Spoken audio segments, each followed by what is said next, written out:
আজকে আমার ভিডিওতে থাকছে আমরা মাফুসি থেকে প্রাইভেট আইল্যান্ডের জন্য রওনা দিচ্ছি। তো প্রাইভেট আইল্যান্ডে রওনা দেওয়ার সময় আমরা কি করেছি এগুলো নিয়েই থাকছে মূলত আমার আজকে ভিডিওটি। আর হোটেল ভ্যালেনাতে আমরা কি করেছি তাই একটু টুকটাক দেখাবো। আর আশা করছি আপনারা আমার সাথে থেকে পুরো ভিডিওটা দেখে নেবেন। আর ভিডিওর কোনো অংশ যদি একটু ভালো লাগে তাহলে অবশ্যই সাবস্ক্রাইব করে দিবেন আর একটি লাইক দিয়ে আমার পাশেই থাকবেন। হ্যালো গাইস, আসসালামু আলাইকুম। সবাই কেমন আছেন? আশা করছি সবাই ভালো আছেন। তো আমি মালদ্বীপের আরেকটি ভিডিও নিয়ে আপনাদের মাঝে হাজির হলাম। গত ভিডিওতে আমি দেখিয়েছিলাম যে আমরা হোটেল অ্যারিনাতে বুফে ডিনার করেছি। তো ওইটা আমি গত ভিডিওতে দিতে পারিনি, তো ভাবলাম আপনাদের কাছে একটু শেয়ার করে দিই যাতে আপনাদের সুবিধা হবে অ্যারিনাতে যদি কখনো বুফে ডিনার করেন। তো আমরা যেই দিন বুফে ডিনার করেছিলাম তো ওই দিন যেই আইটেমগুলো ছিল আপনাদেরকে ওইগুলো দেখিয়ে দিচ্ছিলাম। তো প্রথমটায় রাইস ছিল, এরপর পাইনাপেল রাইস, আর মেনলি অনেক টাইপের খাবার ছিল এখানে। মাত্র $18 দিয়ে পার পারসন। এখানে নুডলস ছিল, নুডলসটা মজা ছিল খুব, আর খুবই চিকন ছিল। আর এখানে চাউমিন ছিল, আর এখানে বিফ স্টেক ছিল।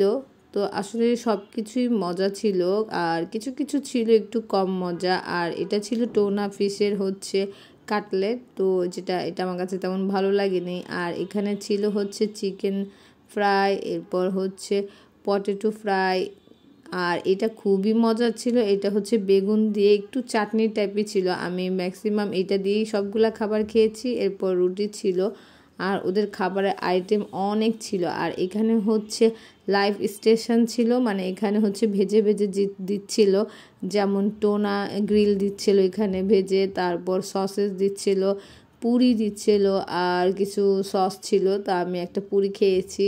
আর এখানে যেহেতু ইন্ডিয়ানও অনেক আসে তো ওদের মেনুগুলো একটু মাথায় রেখেই করে। আর পুরির সাথে ডাল দিয়ে খাওয়ার জন্য এখানে ডাল কারি ছিল।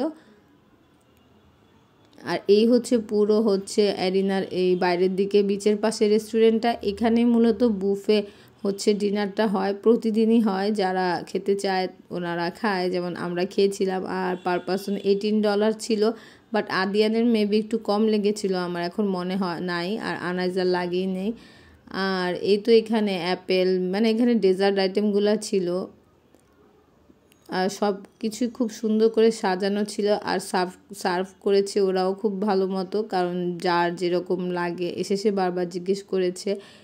তো সব কিছু মিলে ভালোই ছিল। এজন্য আমি আপনাদেরকে একটু দেখিয়ে দিয়েছিলাম যে কীরকম আইটেমের খাবার হয়। আর এখানে ছিল পুঁই শাক দিয়ে ওরা একটা সালাদ করেছিল, বাট আমি এটা নিয়েছিলাম, তো তেমন মজা লাগে নাই। বাট যারা ভেজিটেরিয়ান তাদের হয়তো বা ভালো লাগে। এটা পরের দিন সকালবেলা আমরা হোটেল ভ্যালেনাতে ছিলাম, এটা আপনাদেরকে বলেছিলাম। তো আজকে আমরা এখান থেকে চলে যাব। তো আমাদের 10টার দিকে বের হয়ে যাব, তাই আমরা এখানে ব্রেকফাস্ট করতে এসেছি সকালবেলায়। তো ভাবলাম যে এটাও দেখিয়ে দিই কী ছিল। হোটেলটা খুবই সুন্দর ছিল, মানে ছোট ছিল বাট ভালো ছিল। আর যেহেতু রিজনেবল প্রাইসের মধ্যেও এটাও ভালো ছিল। আর এই তো খাবার আইটেমগুলো দেখতে পাচ্ছিলেন, ব্রেকফাস্টে ওনারা কী দিয়েছিল। তো আমরা একটু পর যেহেতু প্রাইভেট আইল্যান্ডের উদ্দেশ্যে বের হয়ে যাব, তো আমরা সকাল 7টার দিকে তাড়াতাড়ি করে খেয়ে নিয়েছি। আর এই হোটেলটা যেহেতু ভালো মতো দেখাতে পারি নাই, তো তাই ভাবলাম যে একটু দেখিয়ে দিই। তো এখানেও ম্যাক্সিমাম ভালোই খুব খাবার ছিল, তো বাচ্চাদের জন্য ঠিকঠাক, আমাদের জন্য।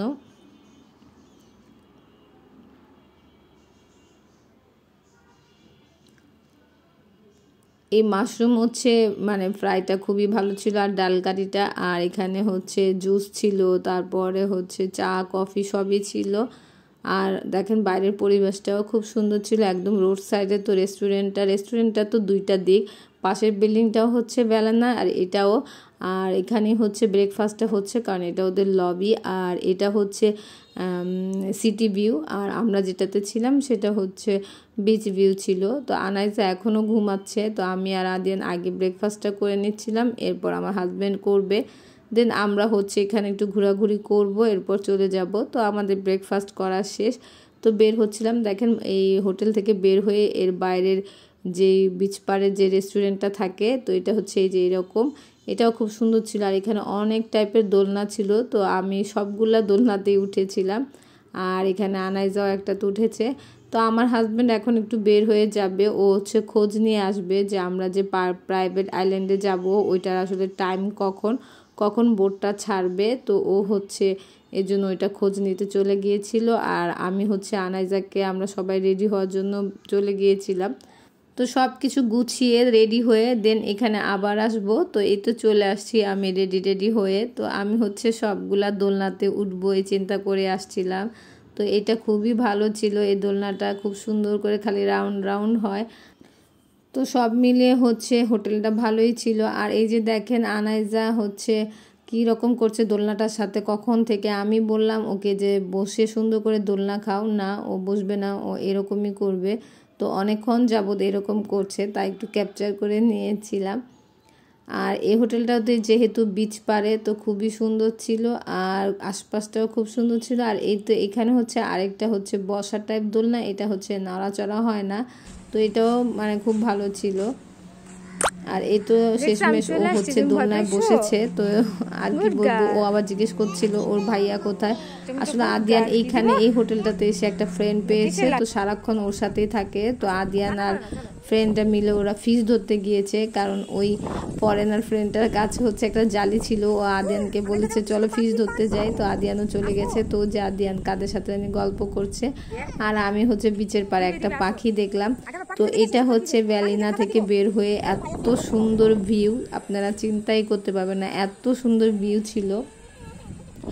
আর এই সাইডটাতে না বাতাস খুবই কম ছিল, মানে আমরা যে এই কানিতে ছিলাম ওই সাইডটা হয়তো বা এমন পাশে পড়েছে যে পাশ থেকে বাতাসটা বেশি। দেখেন এখানে পানিরও তেমন নড়াচড়া নাই, মানে সমুদ্র ঠিক আছে বাট মানে এই সাইডটা একটু শান্ত ছিল।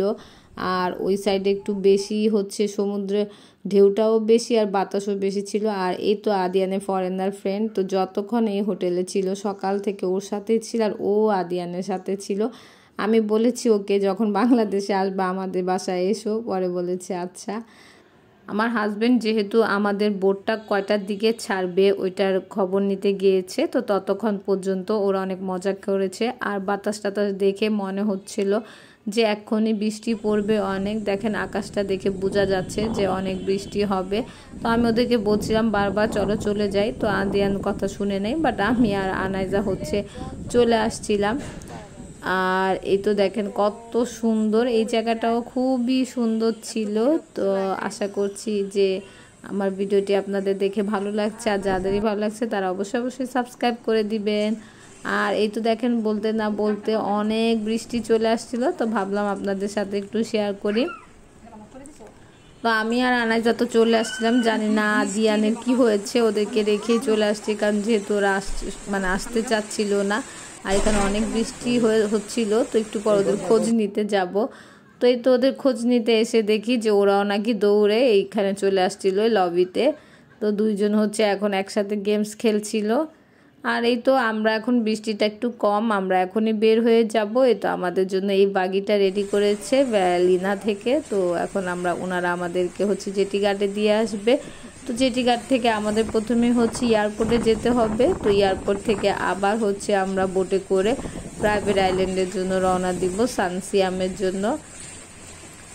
তো এইটাই ছিল আজকে আমার ভিডিওটা। তো আমি আগামী ভিডিওতে হচ্ছে সানসিয়ামে আমরা কি করলাম, কি মজা করলাম, প্রাইভেট আইল্যান্ড কেমন হয় সব কিছুই দেখাবো। তো আজকে এই পর্যন্তই। এতক্ষণ ধরে ধৈর্য সহকারে যারাই আমার ভিডিওটি দেখছেন তাদের যদি কোনো অংশ একটু ভালো লেগে যায় তাহলে অবশ্যই সাবস্ক্রাইব করে দিবেন, আর একটি লাইক দিয়ে আমার পাশেই থাকবেন। আর অলরেডি যারা এই কাজটি করে ফেলেছেন তাদেরকে অনেক ধন্যবাদ। তো আপনাদেরকে যেটা বলছিলাম যে এই সাইডটার বাতাস সবসময় বেশি থাকে। তো একটু আগেও দেখলেন যে এই সাইডে অনেক বাতাস, মানে মনে হয় ঝড়ের মতো এরকম মনে হয়। তো এই তো আমরা সবাই হচ্ছে এয়ারপোর্টের জন্য রওনা দিলাম। তো ওখান থেকে আমরা আবার হচ্ছে আমাদের যখন সানসিয়ামের বোট আসবে তো ওইখান থেকে আবার সানসিয়ামের জন্য রওনা দিব। তাই তো এয়ারপোর্ট চলে আসছে। আসলে এইখানে আপনি যেখানেই যান সব জায়গায় যাওয়ার আগে এয়ারপোর্ট আসতেই হয়। তো এই আসা যাওয়াটাই মূলত একটু খরচ বেশি হয়ে যায়, কারণ পার পার্সন ভালোই পড়ে, 3000 টাকা করে পড়ে বাংলাদেশি টাকায় একজনের। তো এই তো আমরা এখন আবার হচ্ছে বোটের জন্য রওনা দিচ্ছি, কারণ আমাদের হচ্ছে সানসিয়ামের বোটটা চলে আসছে। তো আমরা এখন আবার বোটে উঠে যাব সানসিয়ামের উদ্দেশ্যে। তো এই বোটটা অনেক বড় ছিল, এটা বলা যায় না যে মানে নর্মাল একটা ছোট, প্রায় 60 জনের মানে মতো বোটটার সিট ছিল, অনেক বড় ছিল। এই যে সানসিয়াম লিখাও আছে। তো এগুলো আসলে ওদের যারা যারা গেস্ট ছিল আজকে মোটামুটি এই টাইমে, তো ওদের সবাইকেই হচ্ছে বোটে নিয়ে নিচ্ছিল। তো আজকে আর এ পর্যন্তই, তো একটু পরে আমাদের বোটটা ছেড়ে দিবে। আজকে ওয়েদারটা এই কয়েকদিনের তুলনায় অনেক খারাপ ছিল, তো সমুদ্র অনেক উত্তাল ছিল। এটা আসার সময় আমরা টের পেয়েছি যখন হচ্ছে মাফুসি থেকে রওনা দিয়েছিলাম এয়ারপোর্টে আসার উদ্দেশ্যে, তখনই বুঝতে পেরেছি। তো এখনের বোটটা একটু বড় ছিল, আনাজ হয়তো বা ভয়টা কম পাবে, বাট অনেক ঢেউ ছিল আর সমুদ্র অনেক উত্তাল ছিল আর বৃষ্টি ছিল, তো সব মিলে খুব ভয় লাগছিল আমার নিজেরই। আজকে এই পর্যন্তই, সবাই ভালো থাকবেন, আল্লাহ হাফেজ।